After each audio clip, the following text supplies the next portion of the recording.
Hey, good morning, everyone. I hope you are having a great week. I am got up uncharacteristically early to have an IEP meeting to transfer my daughter from Pennsylvania to Alabama. Turns out they don't work the same at all. That could be good or that could be bad, but there's no point. We'll have to see. And my daughter actually got up and went to school with us this morning. For the last year, we've been struggling to get her to school. She went to one day of school in her last year in Pennsylvania. One day of ESY she attended. And here so far, I think this is about her fourth or fifth day out of, she matriculated in May 5th. So big difference. But this morning we had our IEP meeting. I didn't know what to expect. It was very different. It was very different because they started with the differences between Pennsylvania and Alabama and requirements, and boy are they different. Alabama holds the bar higher for our kids, and so I'm disappointed that she will not get a diploma from Alabama because she only has one credit and she needs 24, and she can only do it for 2 more years.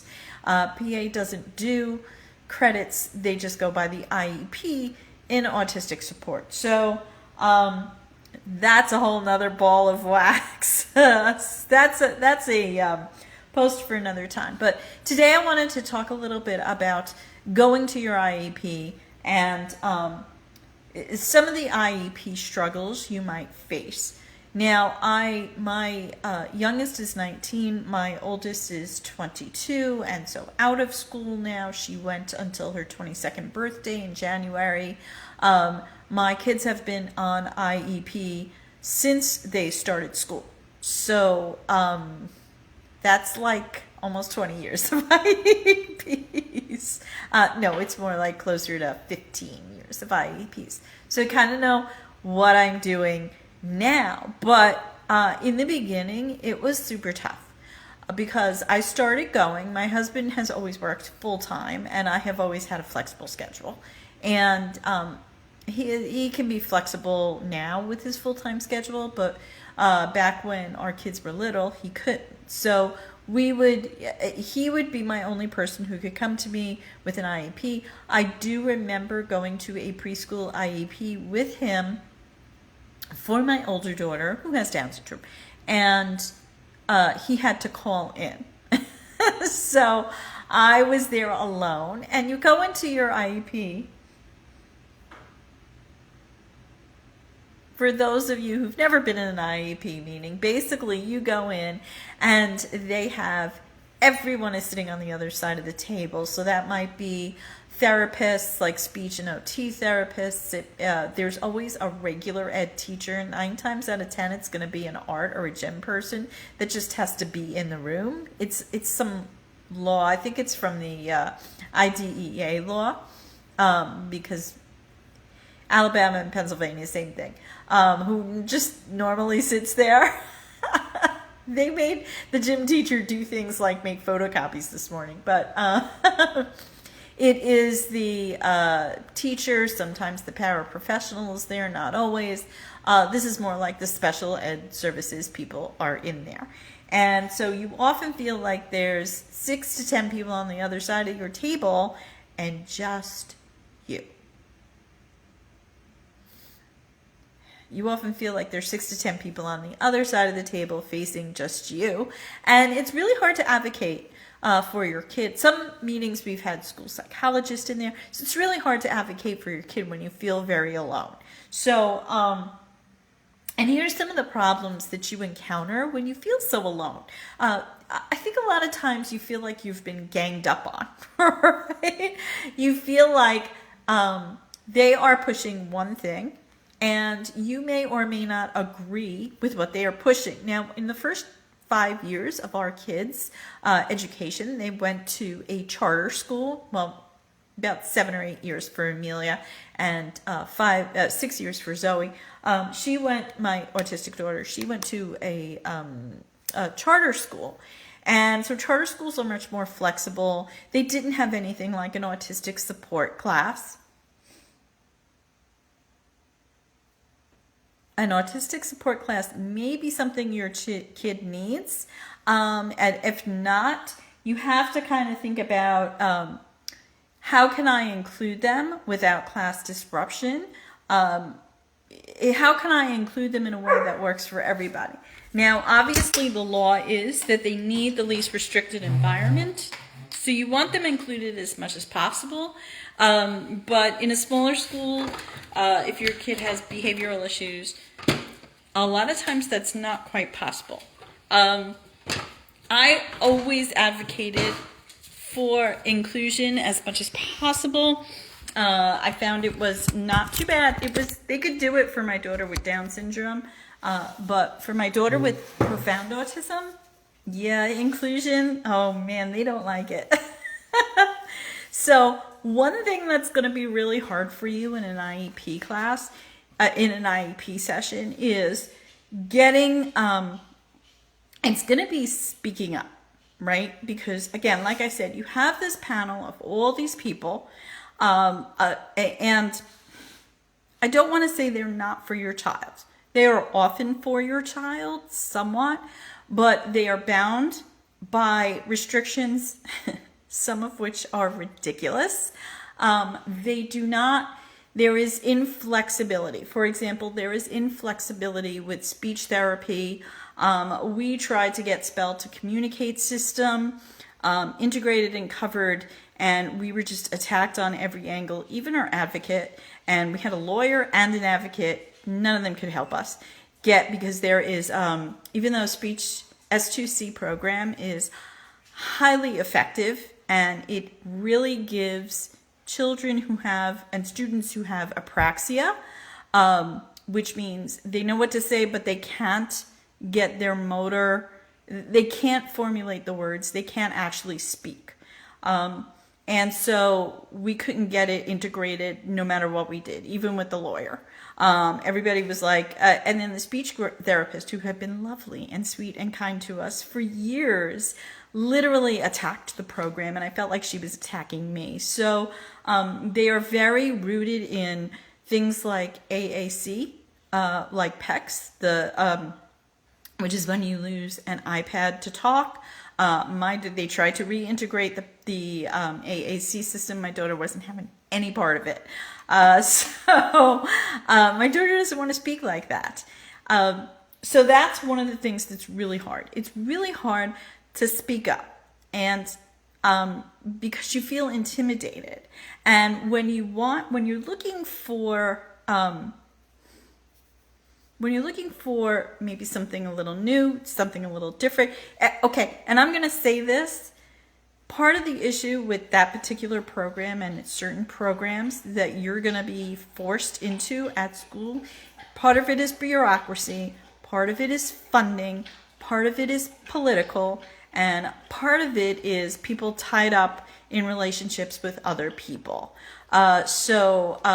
I mean, on a political level, on a finance level, up in the, this is what we do, and we do this because we are in bed with this speech organization, and this speech organization doesn't want to hear anything about S2C. They're the only way to go. So those kinds of things do happen. You have to be aware of that, and you have to understand that that's probably a losing battle.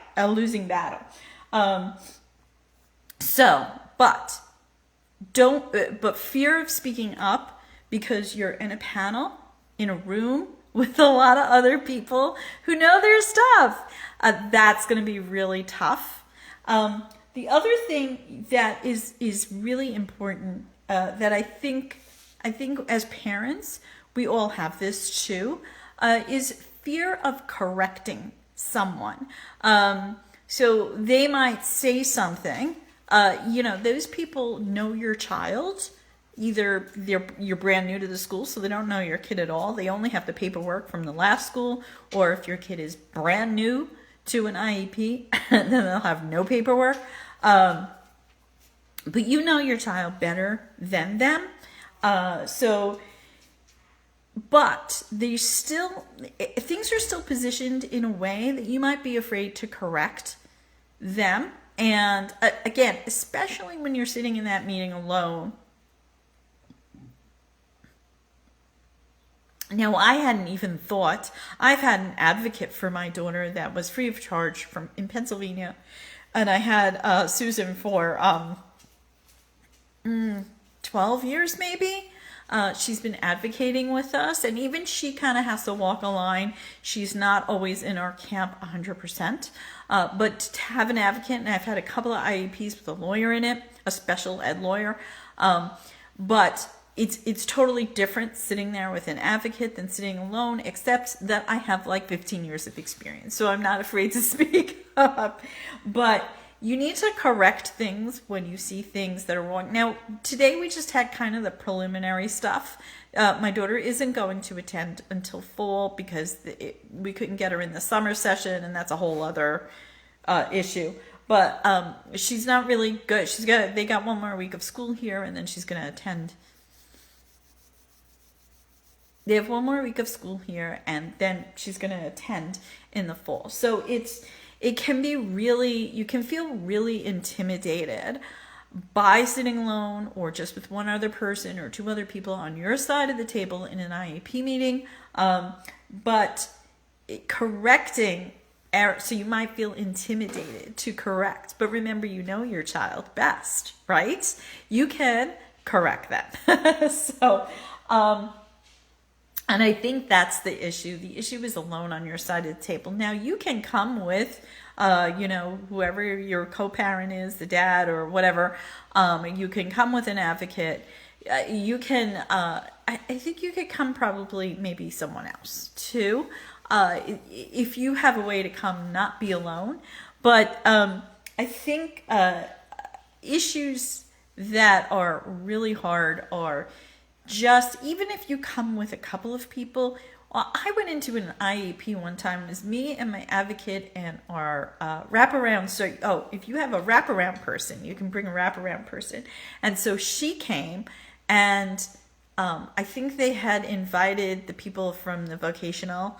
And I really walked in there, and even though I was like, wow, there's a lot of us here, there's like 10 people on the other side of the table. And it's really frustrating. That's one of the things that's really hard about an IEP meeting, is you're up against 10 people. And it really makes you feel like you are up against them. They are trying to balance from their perspective, they're trying to balance the law of the IDEA, the least restricted environment, the LRE, the ADA, all those laws with limited budgets, because they all have limited budgets, with different challenges. So like if you want to have your child included, that is a huge challenge for them. I advocate for inclusion all the time. It is a huge challenge for them.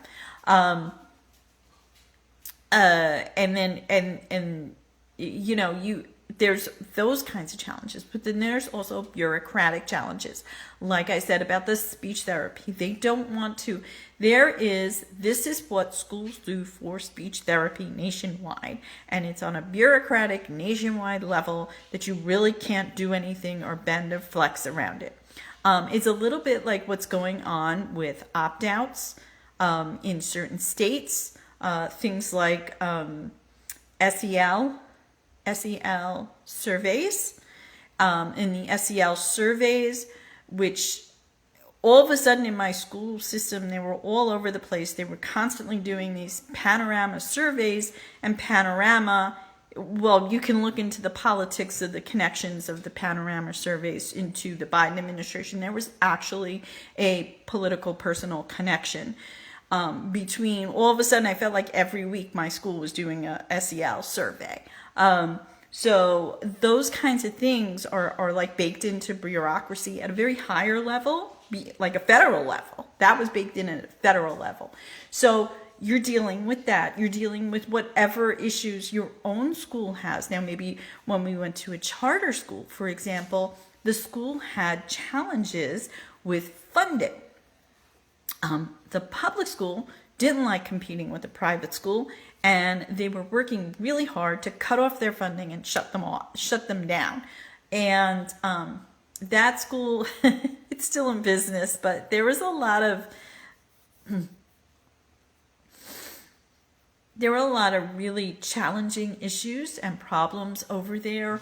They wanted parent input at the same time while not wanting parent input. And so, which kind of meant that parent input was limited to certain parents that they liked their input.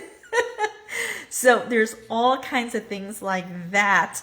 And it's not until you really, really get to know the system well that you can move past that, that you can go into a IEP completely educated about all the political stuff, all the bureaucratic stuff, all the difficult. Often you don't even see this stuff until there's a problem at the school. Having been through a charter school for the 7 years that my oldest was in there, I realized that there were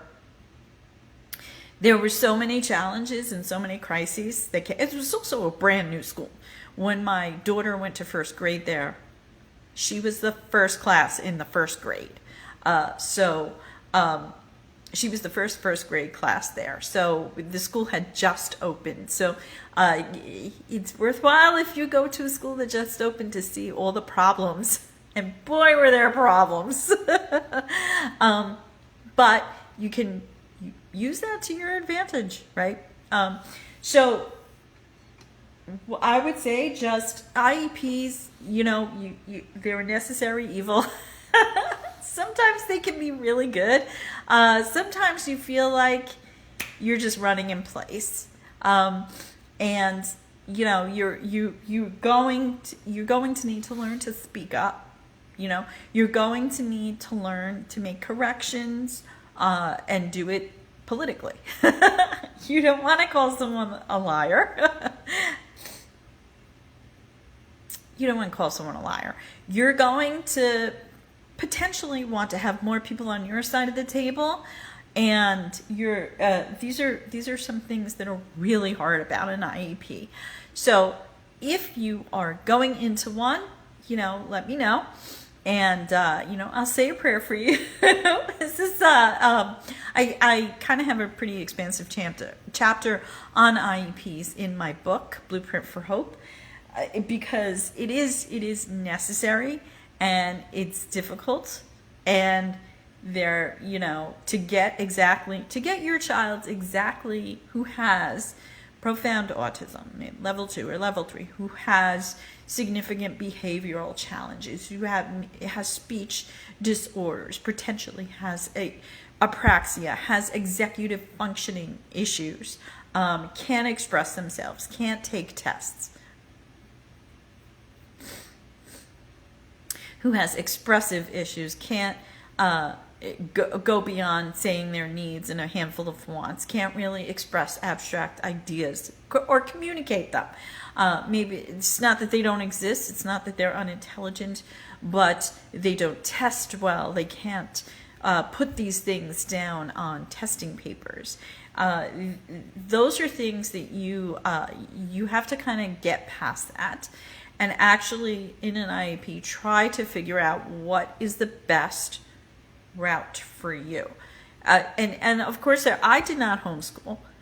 When I finally thought that homeschool would be the best option for my child was at the age where she would not listen to me. So me homeschooling her was not going to happen, because she's been in 7 years of rebellion, I believe. Pretty much the minute she got her period, she became a rebellious teen. But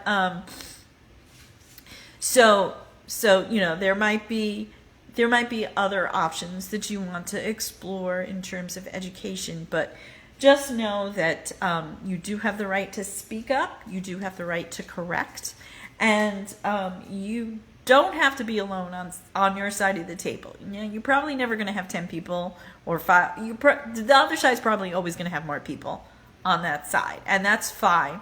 But these are the things we need to think about when we're going into an IEP. We've got to balance budget, because everything they do for your kid who's in special ed is considered don't even get me started on Amaze High and the budget issues. There was a 3-hour 2020 when are we going to reopen the school meeting, and the special ed director